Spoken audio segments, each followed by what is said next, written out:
최근 토트넘이 손흥민 무관의 한을 풀어주려고 작정했다는 생각이 들 정도로 폭풍 영입을 하고 있습니다. 이번에 챔피언스리그 진출을 확정지은 토트넘은 비시즌 뜨거운 나날을 보내고 있고 팬들 사이에서 짠돌이라 불렸던 레비 회장의 씀씀이가 달라진 것인데요. 지금까지의 토트넘의 이적시장 현황을 간단히 정리하면 먼저 자유계약 선수 영입으로 베테랑 골키퍼 프레이저 포스터와 측면 자원인 이반 페리시치를 품었습니다. 이어 2,500만 파운드를 지불하고 브라이턴에서 뛰던 수비형 미드필더 이브 비수마와 4년 계약을 맺었고 오른쪽 측면 수비수이고 노팅엄 포레스트에서 뛰었던 제드 스펜스 영입을 확정시켰죠. 그런데 현재 토트넘의 이적시장 행보에서 눈에 띄는 것이 있는데요. 바로 많은 공격수 자원들을 노리고 있다는 것입니다. 최근 영국 매체에 의하면 토트넘은 아스널이 노리는 맨시티의 제주스를 하이제킹까지 했다고 전해졌는데요. 하이제킹이란 영입을 추진하는 선수를 다른 팀이 중간에 가로채가는 것을 말합니다. 영국 매체 더선은 20일 보도에서 토트넘이 아스널 영입 1순위인 공격수 가브리엘 제주스를 하이제킹 시도하고 있다라고 전했죠. 이뿐만이 아닌데요. 현재 토트넘은 손흥민과 케인이 있는데도 불구하고 백업용 공격수로는 매우 비싼 가격인 1220억 공격수를 노리고 있다는 소식이 전해졌습니다. 주인공은 인터밀란의 라우타로 마르티네스로 영국 매체 더부트룸은 토트넘이 이 24살의 공격수를 위해 거액의 제안을 준비 중인 것으로 알려졌죠. 현지에서는 마르티네스의 토트넘행 루머가 끊임없이 이어지고 있고 앞전에도 토트넘이 올여름 마르티네스 영입을 위해 1220억 원을 쏟아부을 것이다. 결정은 인터밀란에 달려있다. 그들은 받아들이거나 거절할 수 있다. 라는 보도가 나오기도 했습니다. 마르티네스도 세리에 A를 대표하는 최고의 공격수 중 한 명인데요. 콘테가 인터밀란에 있을 당시 훌륭한 호흡을 보여주며 우승을 이끈 주역이었습니다. 콘테 감독에게 매우 매력적인 선수일 수밖에 없는 것이죠. 그런데 토트넘 팬들은 다소 의문을 표했는데요. 벌써 링크가 나고 있는 공격수만 하피냐, 히샬리송, 제주스, 마르티네스인데 왜 이렇게 공격수를 많이 찾느냐는 것입니다. 탑스코어러 손흥민이 있고 케인과 쿨루세프스키까지 있는데 이렇게 과도한 영입이 필요하냐는 것이죠. 이에 일각에서는 이것이 손흥민의 후계자를 찾는 것이라고 주장했는데요. 손흥민은 셋 중 나이가 제일 많고 신체 능력에 의존하는 플레이를 하기 때문에 곧 하락세를 보여도 이상하지 않은 선수이기 때문이라는 겁니다. 하지만 전문가들은 이와 같은 주장을 일축했고 레비 회장은 놀라운 발언을 했는데요.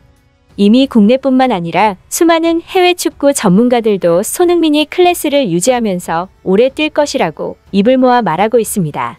손흥민은 그 누구보다 프로 선수로서의 마인드가 훌륭하고 손흥민은 지지난 시즌을 기점으로 이미 신체 능력에 의존하는 플레이를 빼도 충분히 경쟁력을 갖춘 선수로 성장했기 때문이라는 것입니다. 바로 손흥민의 킥력과 플레이메이킹 능력을 말하는 것이죠. 당장 이집트전만 봐도 영국 현지 팬들 사이에서 손흥민이 국가대표에서는 케인 역할을 하고 있다. 케인의 대체자는 내부에 있었다. 라는 얘기가 나올 정도로 손흥민은 엄청난 플레이메이킹 능력을 보여주었는데요. 손흥민 특유의 엄청난 킥력을 바탕으로 이뤄지는 플레이메이킹은 그야말로 수준급입니다.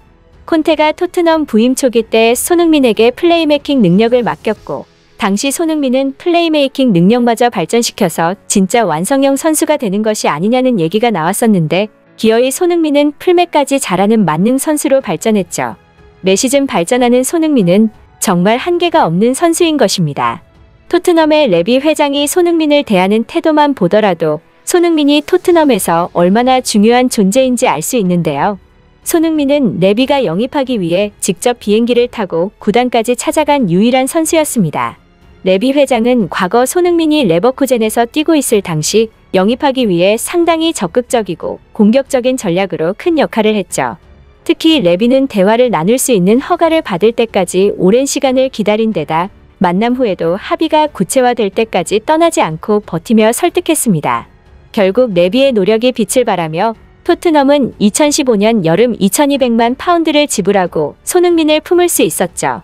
그 이후 레비는 손흥민의 주가가 올라가고 처음 영입할 때와 비교할 수 없을 정도로 손흥민의 몸값이 치솟아도 절대 이적을 허용하지 않았습니다. 최근 놀랍게도 영국 매체들에 의해 과거에 손흥민이 맨시티에게 오퍼를 받은 것으로 드러났는데 레비가 이를 모두 거절한 것으로 알려졌습니다. 영국 매체 데일리 메일은 지난달 23일 펩 과르디올라 감독이 손흥민 영입을 원했지만 손흥민을 지키기 위한 레비의 태도는 강경했다고 전했죠. 레비는 팀의 에너지를 불어넣고 프로로서 훌륭한 마인드를 가지고 있는 손흥민과 오랜 시간 함께할 것이라고 밝힌 것입니다. 현재 토트넘의 위상과 실력은 높아지고 있고 손흥민은 무관의 한을 풀려고 하는데요. 이번 이적 시장에서 폭풍 영입 중인 토트넘은 리버풀과 맨시티의 2강 체제를 깨려 하는 야망을 갖고 있고 어느 정도 위치를 인정받고 있습니다. 최근 영국 토크스포츠에서 프리미어리그 선수였던 제이미 오하라는 탑 플레이어들이 이제 맨체스터 유나이티드보다 토트넘 하스퍼를 선호한다며 이제 토트넘은 영국 축구 최고의 목적지 중 하나다라고 말했죠. 그는 토트넘은 안토니오 콘테를 감독으로 영입했다. 손흥민, 해리 케인 그리고 다른 세계적인 선수들을 보유했다. 선수들은 이제 맨유보다 토트넘과 계약하기를 원한다. 시설도 토트넘이 좋다. 토트넘이 런던에 있는데 왜 지금 맨유와 계약하겠는가? 라고 말했습니다. 꼭 손흥민 선수가 다음 시즌 달라지는 토트넘과 함께 무관의 한을 풀 수 있도록 기원하며 영상 마치겠습니다. 끝까지 시청해주셔서 감사합니다.